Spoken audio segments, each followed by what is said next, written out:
살다 보게 되면 힘이 들고 내 힘이 붙여서 어떡할 수가 없어서 차라리 이 삶 속에서 도망치고 싶을 때가 있습니까? 그런 사람이 많은가 봐요. 그 책 제목 가운데서 도망치고 싶을 때 읽는 책이라고 하는 제목의 책이 있어요. 정말 눈길을 확 잡아 끄는 책이었었어요. 그 책을 보면서 저는 그런 생각을 했습니다. 얼마나 힘들고 어려워서 도망치고 싶은 사람들이 많은가 보다. 어떤 사람들이 이 책을 사볼까요?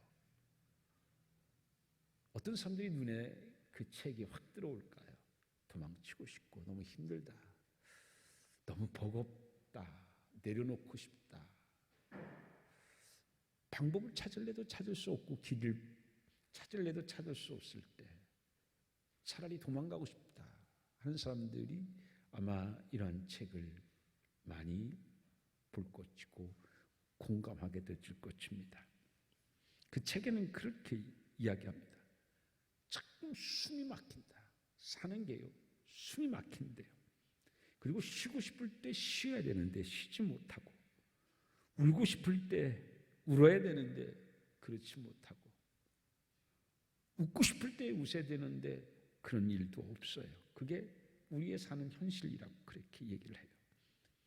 죽어라고 내가 목표를 세우고서 열심히 살아왔어요.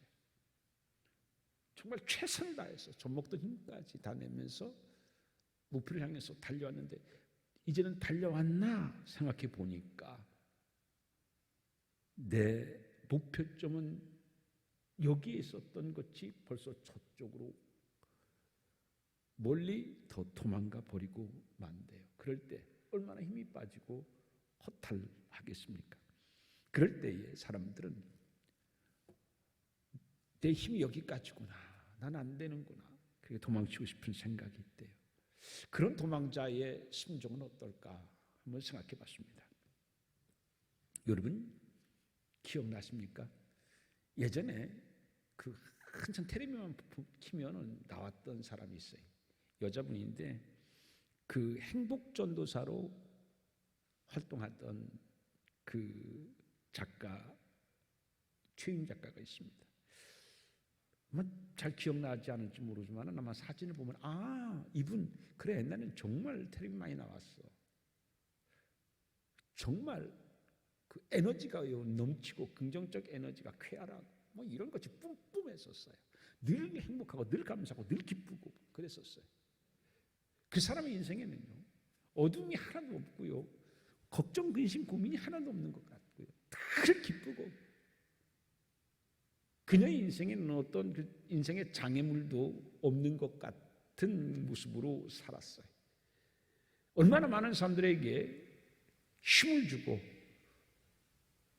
행복의 소망과 에너지를 전해준 사람인지 몰라요. 그런데 그가 2010년 남편과 함께 동반 자살을 해서 사람들을 정말 충격에 빠뜨린 적이 있습니다. 저도 굉장히 충격이었었어요. 아니 누가 그렇게 행복을 전도했었던 사람이, 인생에는 거칠 것이 없고 장애물도 없고 어두운 염려, 근심이 하나도 없을 것 같았던 사람이 어떻게 혼자도 아니고 남편과 함께 동반 자살을 했을까? 진짜 충격했었어요.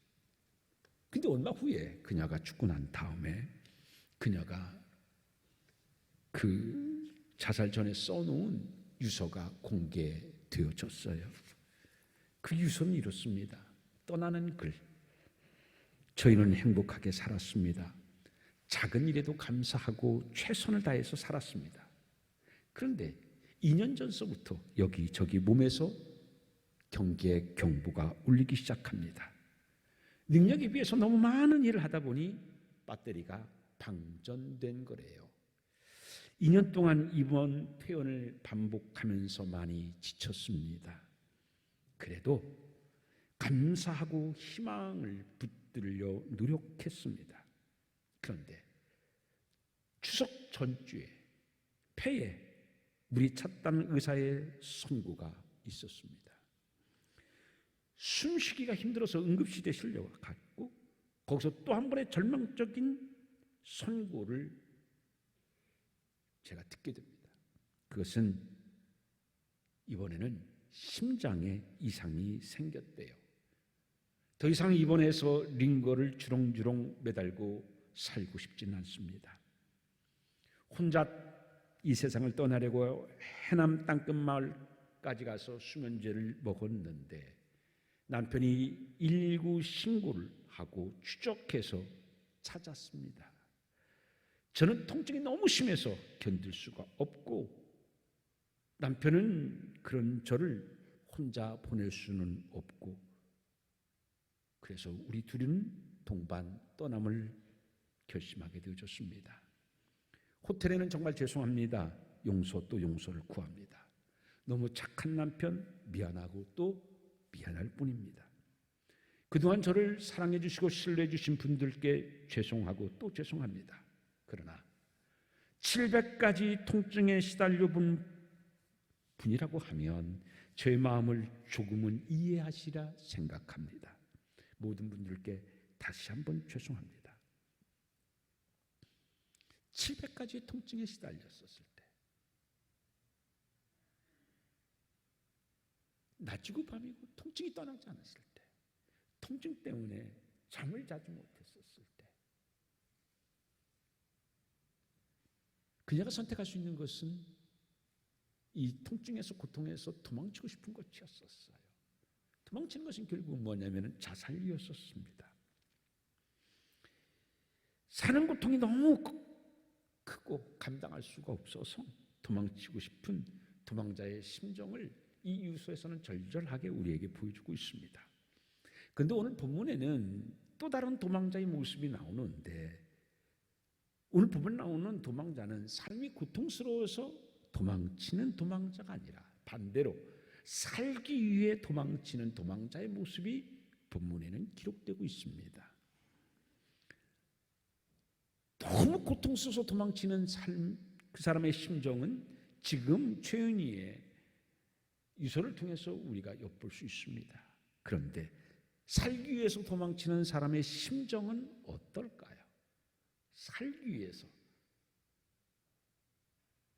도망쳐야 하는 사람의 심정은 어떨까요? 그 살기 위해서 도망치는 사람의 심정을 시편 102편에서는 잘 설명하고 있습니다. 한번 볼까요? 시편 102편 6절서 7절 말씀에 보면 그렇게 표현하고 있어요. 시편 102편 6절서 7절을 같이 한번 읽어봅니다. 시작. 나는 광야의 올빼미 같고 황폐한 곳에 부엉이 같이 되었사오며 내가 밤을 새우니 지붕 위에 외로운 참새 같으니이다. 나는 광야의 올빼미 같대요. 무슨 올빼미요? 광야의 올빼미 같다. 이 광야의 올빼미 같다라고 하는 말은 뭐냐면 광야는요 사람이 사는 곳이 아니에요. 아무도 없어요. 도와줄 사람도 없어요. 그곳에서 홀로 살아가야 하는 올빼미. 정말 고독한 심정과 자기 자신의 처지를 표현하고 있어요. 그리고 황폐한 곳에 부엉이라고 했어요. 황폐한 곳은 뭐냐면 이게요 폐허로 무너진 곳에 있는 것을 이야기합니다. 이것은 여러분 무너진 거예요. 마음이 무너졌어요. 내 육체도 무너졌어요. 내가 생각하고 희망해오고 나를 지탱해오던 모든 것들이 무너졌어요. 육신만 무너진 것이 아니라 마음도 무너졌어요. 마음만 무너진 것이 아니라 영적인 것도 무너진 상황. 그것이 바로 뭐냐면 황폐한 곳의 부엉이다. 여러분 무너진다고 하는 걸 생각해 봤어요? 마음이 무너지는 거 항복하는 거예요. 나는 이제 더 이상 안 돼. 마음이 무너지고요. 마음이 왜 무너져요? 몸이 무너지니까. 몸이 왜 무너져요? 내 삶의 모든 것을 바치고 있었던 기둥과 같은 것들이 다 무너진 거야. 한두 개가 무너진 게 아니에요. 이것도 무너지고 저것도 무너지고요. 어떻게 이렇게 무너질 수 있나? 얼마 전에 어떤 분을 만났는데 그분이 그런 얘기를 해요. 참 이상해요. 왜 어려운 일이 오면은요, 하나하나 오는 게 아니라 한꺼번에 오는지 몰라요. 한꺼번에 여러 개 오니까 사람이 무너지고 사람이 약하다는 것을 정말 뼈저리게 느끼게 돼요. 한 번 무너지니까요, 그 다음은요, 무너지는 것은요 너무 쉽게 무너지더래요. 그게 황폐한고체 부흥이란 얘기입니다. 그리고 밤을 새우니 지붕 위에 외로운 참새 같다. 여러분, 이 참새라는 것은요, 그 짝을 잃었었을 때는요, 그 오랫동안 외롭게 지붕 위에 앉아가지고서 슬피 울면서 그 짝을 잃은 슬픔을 달랜다고 합니다. 짹짹거리면서 자기의 짝을 잃은 슬픔을 달래는데, 그것이 언제예요? 깜깜한 밤에 밤을 지새우면서 지붕에 외로운 참새 같다. 그게 본인이라는 그 얘기예요. 결국은 이 시편 102편에서 시인은요, 누구의 도움도 받을 수 없는 상황 가운데서 마치 짝도 다 잃어버렸어요. 내 옆에 아무도 없어요. 그리고는 황폐한 곳에 어둠 속에 덩그러니 외롭게 있는, 그게 바로 오늘 도망자의 심정을 표현하고 있습니다. 오늘 본문 사무엘상 22장은 다윗의 이야기예요. 사울 왕은 이 다윗을 죽이려고 얼마나 혈안이었는지 모르잖아요. 그래서 다윗은 살기 위해서 도망을 했어요. 그런데 오늘 본문의 내용은 뭐냐면, 도망하다가 어디에 왔느냐 하면 이 아둘람 굴 속에 숨어 있는 때를 이야기해요. 근데 굴이라는 걸 잘 보세요. 굴은요 출구가 없어요. 굴은 출구가 없어요. 길이 없어요. 더 이상 피할 수 있는 것도 아니에요. 막다른 골목이에요. 이제는 외통수로 내몰린 상황이에요. 그게 굴이에요. 지금 다윗의 인생은 어떤 인생이냐? 외통수로 몰려 있어요. 길이 없어요. 굴이에요. 꽉 막혔어요. 이젠 여기가 아니면 여기에서 더 이상 도망갈 데도 없어요. 인생의 최악이에요. 그게 굴이에요. 살기 위해서 도망쳤는데 이제는 마지막 도망친 것이 뭐냐면 굴이에요. 굴은 다른 것과 다른 길과 다른 공간과 연결되어 있지 않아요. 더 이상 갈 곳이 없는 막다른 곳이 바로 굴입니다. 더구나 이 굴에는요 햇빛이 들어오질 않아요. 희망이란 전혀 보이지 않는 캄캄한 절망의 상황이다 라고 이 아둘람 굴은 우리에게 이야기하고 있습니다. 이때 심정을 이 시편 102편뿐만 아니라 142편에서도 이야기하고 있습니다. 한번 찾아볼까요? 시편 142편 1절과 3절 말씀에 보면 그때 상황을 시편 102편 그리고 시편 142편에서 다윗은 이야기합니다. 시편 142편 1절에서 3절을 읽어볼까요? 시작.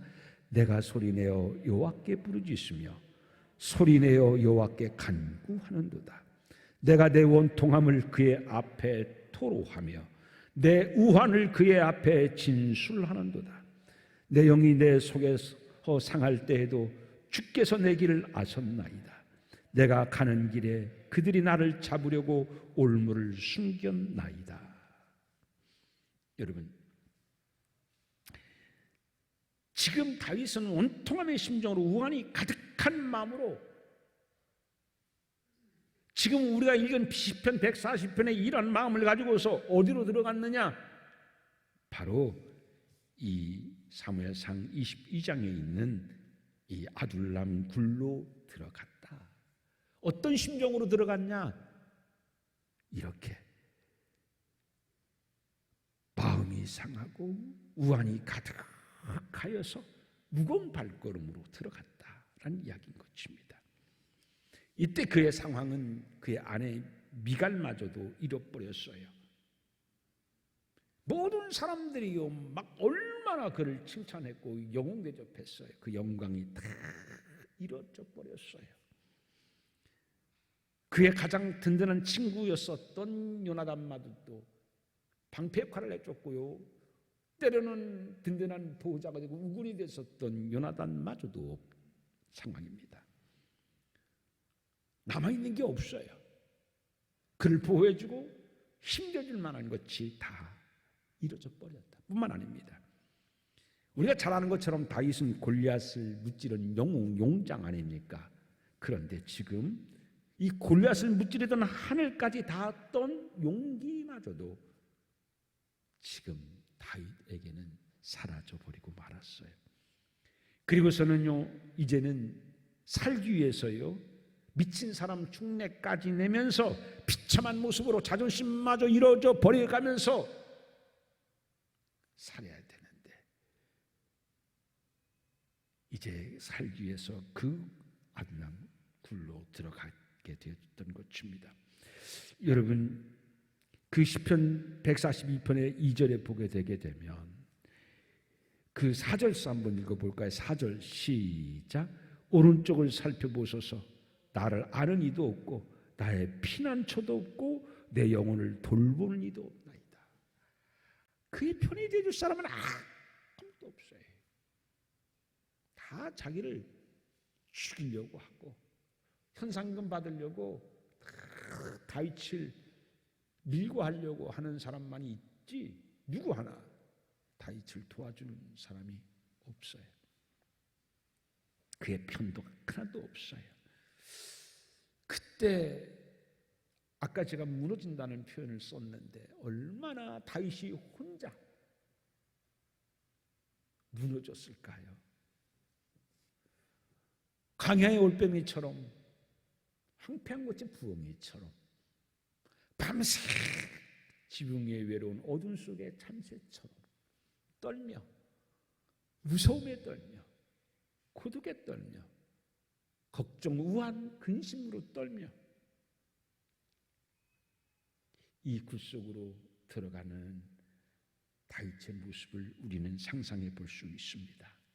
그러면서 그는 이제는 나를 아는 사람도 없다. 나를 도와줄 사람도 아무도 없습니다. 이제 나에게는 더 이상 피난처도 없습니다. 이렇게 이야기하고 있습니다.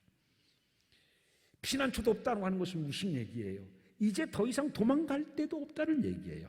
이 아굴람굴이 마지막 내 인생의 막다른 골목, 더 이상 피할 곳도 없는 내 인생의 막다른 외통수의 골목, 이게 오늘 나의 모습이다. 여기가 아니면 나는 이제 더 이상 피할 곳도 없다. 그런 이야기입니다. 기댈 사람도 없어요. 도망갈 힘도 없어요. 다시 일어날 의욕마저도 없습니다. 여러분 살다가 정말 힘든 일이 연거푸 오고 자꾸 이것도 잃어버리고 저것도 떠나가 버리고 그럴 때에 얼마나 다리에 힘이 풀리고 의욕마저 잃어버리고 용기마저 날개 꺾여진 모습이 되겠습니까? 지금 다윗은 그런 상황입니다. 지금 몇 년 동안이나 이렇게 지금 다윗은 도망 다니고 있냐면 20년 가까이 이렇게 도망 다니고 또 도망 다닙니다. 지겨운 것 아닙니까? 말이 20년이죠. 20년. 보통 사람 같았으면 20년 동안 어떻게 이렇게 도망 다녔냐요. 숨 막혀요. 스트레스 받아요. 견디지를 못해요.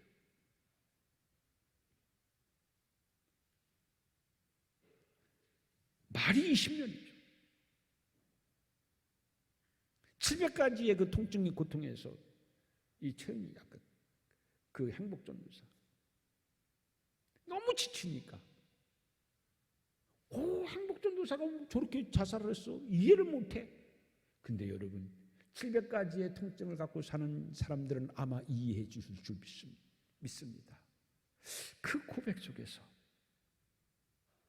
자기가 통증에서 벗어나는 것은 이것밖에 없다고 생각을 해서 자살하잖아요.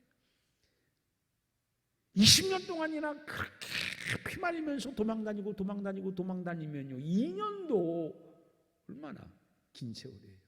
근데 20년, 그 20년 동안 얼마나 희망은 보이지 않죠. 점점 상황은 나빠져 가죠. 아무도 없죠. 나 혼자죠. 캄캄한 밤에 지붕 위에 외로운 참새 같고, 황폐한꽃이 부엉이 같고, 강야의 올빼미 같은 내 모습. 아무리 쳐다봐도 나를 도와줄 이가 하나도 없어요. 이젠 더 이상 도망갈 피난처도 없어요. 그렇게 20년 동안 도망 다녔거든요. 아마 보통 사람 같았었으면 이제 그만하자, 아마 그렇게 생각 충분히 들 수 있는 상황이었을 것입니다. 그런데 그는 마음은 지칠대로 지쳐 있었고 그의 마음은 피폐할 대로 피폐해졌었습니다. 몸은 지쳤지만 그의 의지도 지쳤지만 지치지 않는 한 가지가 있었어요. 그게 뭐냐? 그게 신앙이었었어요. 그의 몸은 지쳤어요. 20년 동안 도망다니니까 얼마나 지쳤겠어요. 편히 쉬면서 걸었겠어요? 아니죠. 때로는 사냥꾼에 쫓기는 사슴처럼 그렇게 죽을 힘을 다해서 헐레벌떡이며 도망치면서 목마른 것도 참아가면서 허둥지둥 비참한 모습으로 도망해야 될 때도 있었을 거예요. 밤에 잠은 편히 잤겠어요? 그러다 보면 몸은 어때요? 몸은 망가져요. 마음이 피폐해지고 마음이 지치면 몸도 지치게 돼요. 몸도 상하게 되어져요. 몸도 지치고 그의 마음도 지치고 그의 의지도 지쳤지만 지치지 않는 한 가지가 있었는데 그게 바로 신앙입니다. 20년의 그런 도망자의 삶 속에서도 다윗의 신앙은 지치지 않았습니다. 사랑하는 성도 여러분, 우리가 살면서 지치는 것들은 참 많아요. 마음이 지치고 내 몸이 지칠 때는 있어요. 그러나 신앙은 지치지 않는 여러분 되어주시기를 주님의 이름으로 축원을 드립니다. 여러분, 신앙이 지치지 않는 다윗, 여러분, 그 다윗은 이 시편 142편 1절에 뭐라고 이야기합니까? 한번 읽어보죠. 시편 140편 1절 시작. 내가 소리내어 여호와께 부르짖으며 소리내어 여호와께 간구한다. 소리낸다는 얘기는 뭐예요? 몸이 지쳤는데요, 소리가 나오겠어요? 마음이 지쳤는데요, 소리가 나오겠어요? 아마 공감하시는 분들이 있을 거예요. 너무 힘들면, 너무 지치면 기도의 소리도 안 나와요. 그런데도 그는 부르짖어요, 간구해요. 몸은 지쳤지만 마음은 지쳤지만 신앙은 지치지 않았다는 것을 그렇게 지금 표현하고 있어요. 시편 140편 1절에서는 여호와께 부르짖으며. 여러분, 다윗의 몸은 정말 지쳤어요. 에너지가 바닥이에요. 더 이상 도망갈 힘이 없어요. 다리는 천근만근이에요. 마음은 우환이 가득했어요. 염려와 걱정과 두려움,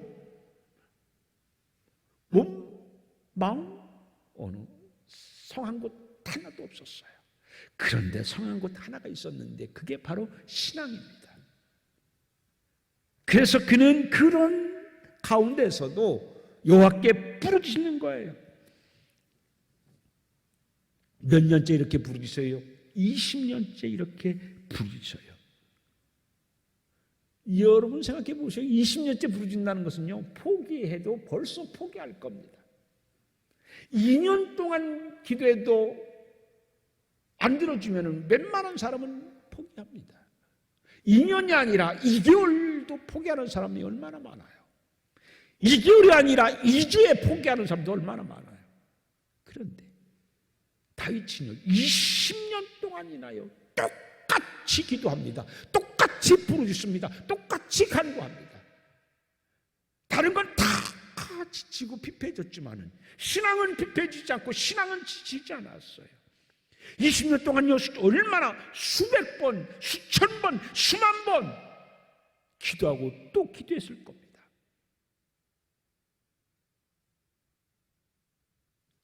여러분, 나는 20년 동안 그렇게 수천 번, 수만 번 기도해도 응답되지 않았을 때 이 삶이 전혀 개선되고 나지 않고 점점 막다른 외통수의 골목으로 나를 몰고 갈 때에 나는 그래도 신앙이 지치지 않냐고 다윗처럼 이렇게 부르짖어 하나님께 기도할 수 있는가? 여러분, 그러한 상록수와 같은 믿음이 여러분들에게 있기를 주님의 이름으로 축원드립니다. 그런데 무심한 하나님은요 20년 동안 응답하지 않았어요. 어떻게 그래요? 20년 동안이나 하나님은요 다윗에게 응답하지 않아요. 웬만한 사람 같으면요 응답하지 않는 게 하나님은 회의도 들고 야속도 하고 그랬었을 거예요. 그래도 20년 동안 하나님은 응답하지 않아도 다윗은 또 기도하고 또 기도하고 지치지 않았어요. 그런데 오늘 다시 본문 사무엘상 22장으로 옵니다. 자, 사무엘상 22장으로 다시 옵니다. 자, 22장 자, 20년 만에 하나님은 어떤 응답을 해주셨는가? 그게 오늘 본문 사무엘상 22장입니다. 자, 시작. 1절부터 2절 시작. 그러므로 다윗이 그곳을 떠나 아둘람 굴로 도망하매 그의 형제와 아버지의 온 집이 듣고 그리로 내려가서 그에게 이르렀고 환난당한 모든 자와 빚진 모든 자와 마음이 원통한 자가 다 그에게 모였고 그들의 우두머리가 되었는데 그와 함께한 자가 400명가량이었더라. 아무도 없었어요. 그래도 강야에 올빼미 같고 황폐한 곳에 부엉이 같고 짝 잃어버린 외로운 밤에 참새가 쓰던 그가 그 밤 속에서 폐허 속에서 광야 속에서 20년 동안 기도하니 하나님이 막다른 삶의 외통수 아굴람 물에 몇 명을 보내주셨다? 400명을 보내주셨어요.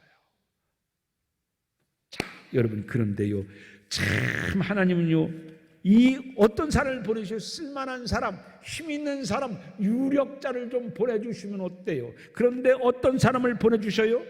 환난당한 모든 자, 빚진 자, 마음이 원통한 자, 쓸만한 사람이 없어요. 부지리들만 보내주신 거예요. 다윗과 별반 다를 바 없는 사람들만 보내주신 거예요.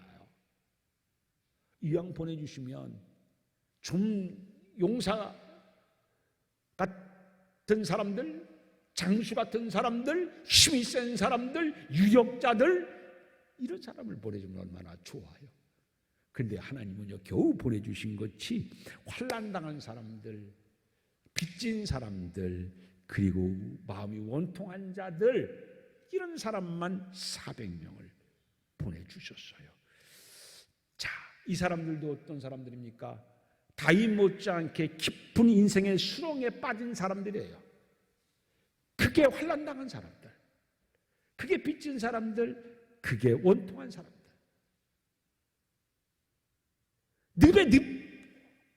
늪에 있는 사람을 어떻게 구원할 수가 있어요? 서로 늪의 수렁에 빠져가는데 인생의 깊은 수렁에 빠진 이 400명. 그런데요 아무 도움이 될 것 같지도 않던 이 400명이 이후에 어떻게 해요? 무지렁이 같은 이 400명이 나중에는 역사의 반전을 이루는 엄청난 사람들이 됩니다. 사울 왕권을 무너뜨리고 다윗 왕조를 창출해낸 주동 세력이 누구냐?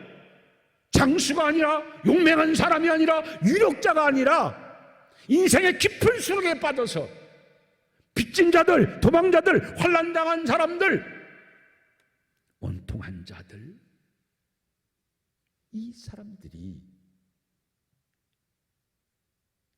다윗을 왕으로 추종하고 다윗의 왕조를 여는 엄청난 주류 세력이 되어지는 것입니다. 하나님의 역사는 이처럼 엄청납니다. 누가 이들을 주목했겠습니까? 사울 왕이 주목했겠습니까? 주목하지 않았어요. 주목한 이들이 움직였다고 하게 되면요, 다윗은 이러한 역사를 소리 없이 이뤄낼 수 없었을 거예요. 근데 하나님은 기가 막힌 방법으로 아무도 주목하지 아니하는 그 사람들을 통하여 저 사람들이 과연 무슨 일을 할 것인가? 무지리 같은 사람들, 전혀 사회에 주목받지 못하는 변방의 사람들, 그 사람들이 새로운 왕조를 여는 엄청난 주류 세력의 400명으로 하나님은 들어 사용하셨다라고 하는 사실인 것입니다. 그 비결은 뭐예요? 20년 동안 지치지 않았던 다윗의 신앙 때문이었어요. 마음은 지치고 피폐해지고 몸은 망가지고 지치고 무너졌지만은 그의 신앙만은 무너지지 않았어요. 살다 보면은 힘들고 어려울 때가 있을 것입니다. 마음이 무너지고 몸도 무너질 것 같은 때가 있을 겁니다. 그러더라도 신앙만은 무너지지 않는 여러분들이 되어지기를 주님의 이름으로 축원드립니다. 신앙만은 지치지 않는 여러분 되어지기를 바랍니다. 하나님은 반드시 응답하시는 하나님, 20년 만에 응답하실 때에 전혀 예상하지 못한 작은 도움이 아니라 사울 왕의 왕권을 무너뜨리고 다윗 왕의 새로운 왕조를 이루는 그러한 400명을 하나님은 붙여주셨어요. 이게 하나님의 놀라운 은혜인 것입니다. 여러분, 우리 기도합니다. 하나님, 나에게 다윗처럼 지치지 않는 신앙의 힘을 허락하여 주옵소서. 다윗처럼 지치지 않는 기도의 능력을 허락하여 주시옵소서. 아둘람 굴 속에서 기적을 꽃피웠던 다윗처럼 내 삶의 배통수에서, 내 삶의 막다른 골목에서 하나님의 새로운 비전을 꽃피울 수 있는 기적의 주인공 되게 하여 주옵소서. 그 믿음을, 그 삶을 여러분들에게 있어지기를 주님의 이름으로 축원드립니다. 기도합니다. 아버지 하나님, 우리는 어렵고 힘든 일을 만날 때, 그리고 그 고통이 길어질 때 우리는 마음이 무너지려고 할 때가 많습니다. 몸도 무너지려고 할 때가 많습니다. 그러나 다윗처럼 신앙만은 무너지지 않게 도와주시옵시고, 늘 하나님 앞에 부르짖어 기도하게 도와주시옵시고, 기도로 어려움을 이기게 도와주옵소서. 기도로 아굴람의 막다른 굴을 뚫고 새로운 축복의 문을 열어갈 수 있는 우리 되게 하여 주옵소서. 그러한 신앙에 지치지 않는 힘이 우리에게 있어지게 도와주시옵시고, 지치지 않는 기도의 용기가 우리에게 있어지게 하여 주옵소서. 예수님 이름으로 기도하옵나이다.